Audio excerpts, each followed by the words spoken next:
Hi there and welcome back to Lucy's Low Carb Kitchen.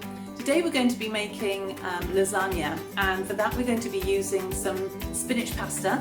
And for this I've used a recipe by Katie Caldesi, and I'm going to be showing you how to make the pasta sheets before we go on to make the actual lasagna. For the ingredients for the spinach pasta: some fresh spinach, some psyllium husk, and this is the giant bag of psyllium husk that I have that's going to last me about 3 years, I think. Some fresh milk, 4 eggs, and some salt. I always use Himalayan pink salt. The spinach, I'm going to try this method here. If it doesn't work, then we'll have to try something else. So I've got a kettle of boiling water. I'm going to pour the boiling water onto the spinach.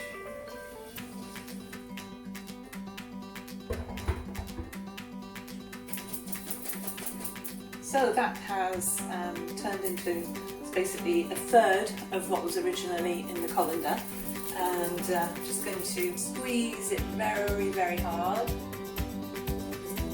Much of the liquid out. We really don't want it to be soggy.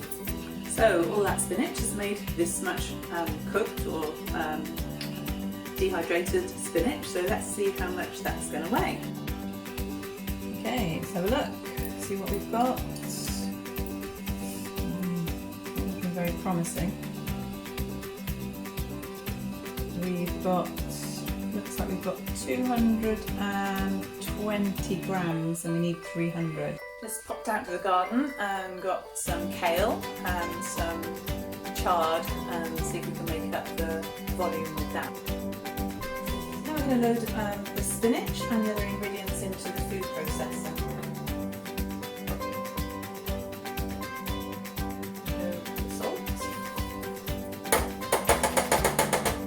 Half a teaspoon of salt, 2 tablespoons of psyllium husk, 4 eggs,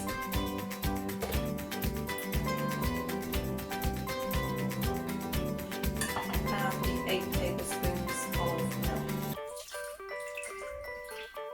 And we're just going to blitz that for a few minutes. So now I'm going to spread the mixture between 2 baking trays, and I'm using some reusable silica based paper to stop it from sticking. Anything that you cook that has psyllium husk in it is incredibly sticky, so it's well advised to not try using, for instance, greaseproof paper. If you can use baking paper, you can use, but you need to probably best to oil it first before you use it. So there we go. I'm going to even these out. So in order to even it out, the best thing to do is to get another one of these and just either use your hands. Unfortunately, mine's starting to get a bit messy, or a spreader like this, and just spread it out until it's nice and flat and even across the baking tray. So here we have the pasta ready to go into the oven. Pretty much looks like grass, doesn't it? We're going to put the oven on 200. It says 220, but as we know from experience, my oven cooks pretty fast. So let's put the 2 sheets now into the oven.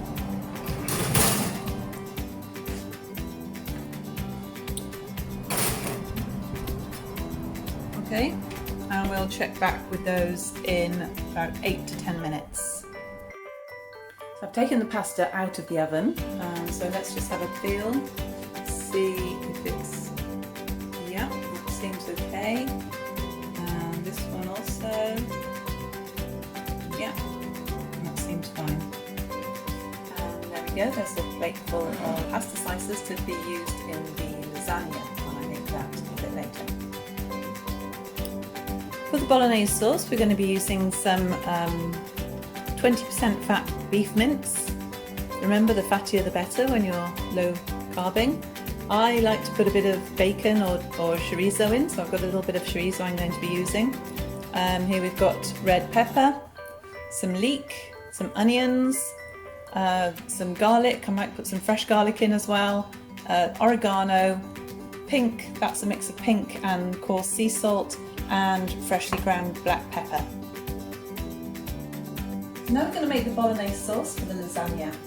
So first of all, we're going to fry the mince with the chorizo. I'm not adding any fat to this because there's plenty of fat in the meat and in the chorizo. But next we're going to add the onions and the leeks to the meat and let those cook through for a couple of minutes. So next we're going to add the garlic and the red pepper.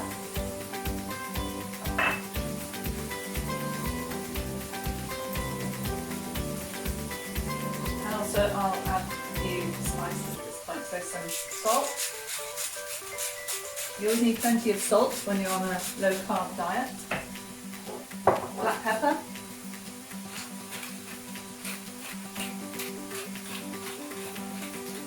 Plenty of black pepper. A bit more garlic, so garlic salt, or garlic grinder in this case. And a nice big, say a teaspoon of oregano. You may add some again later.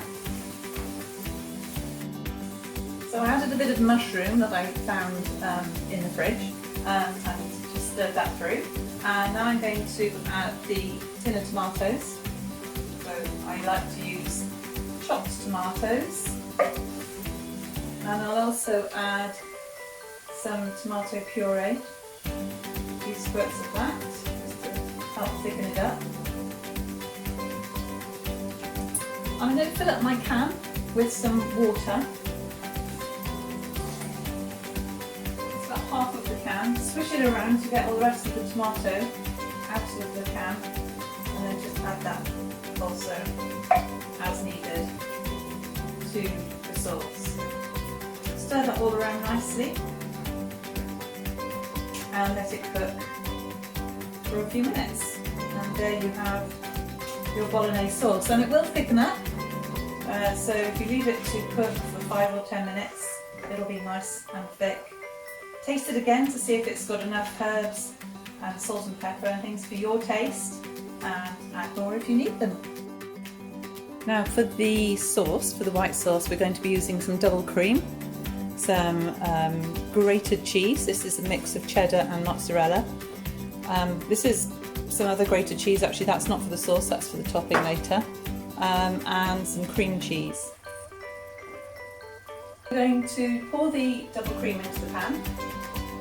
This is an incredibly simple way of making a white sauce, cheese sauce, white sauce, whatever you need. I can't believe that nobody told me about this years ago, and that I've been struggling with making, I could do it, but with making bechamels it's so much more complicated. And then you get some cream cheese, and you literally just put the cream cheese into the cream, and we're now going to wait for that to warm through and start to thicken. It'll thicken all by itself, just the combination of the cream cheese and the double cream. You don't need any flour, you don't need any corn flour, this is all you need. So you can see that the cream cheese is starting to melt and to melt into the double cream.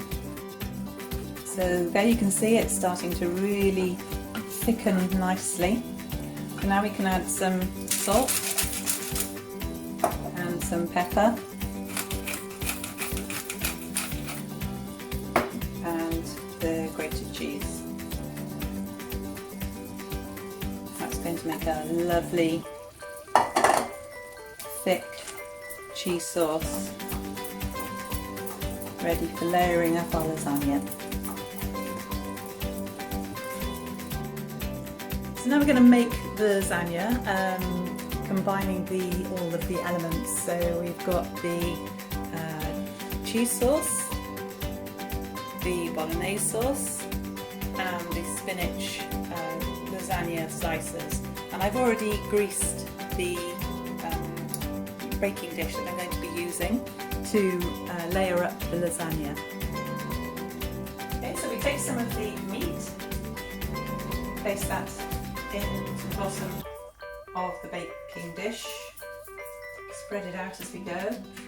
We've got plenty, so we don't have to skimp. I'm going to be doing a few layers. Make sure there's a nice amount on the bottom layer. And you know we want some of the lovely creamy cheese sauce. So look at that. Squish it on.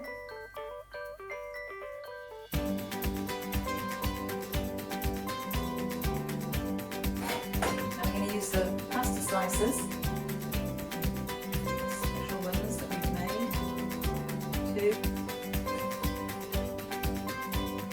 3. So there's one layer. Now I need another layer of meat.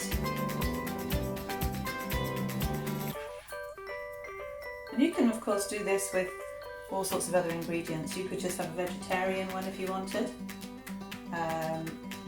You could use pork. Pork's very nice in a lasagna as well. Lamb, it becomes a bit more like a moussaka if you use lamb. But you can use any mixture of vegetables, and I just used what I've got. So I've added the leek and the pepper and the half a mushroom. Then a layer of cheese sauce.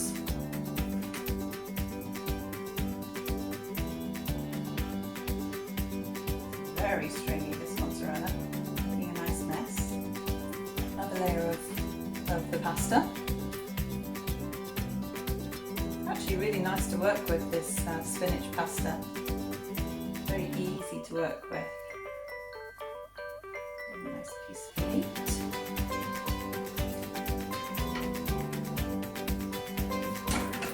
Yeah, I've still got the top layer to do as well, so I make sure I leave enough for the top. One more scoop of lasagna slices.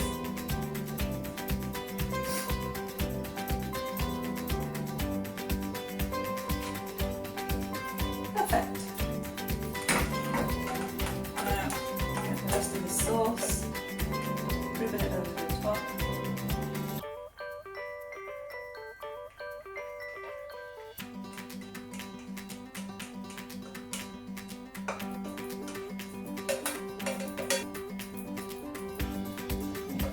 And now, if you remember, we've got some cheese here. This is pecorino.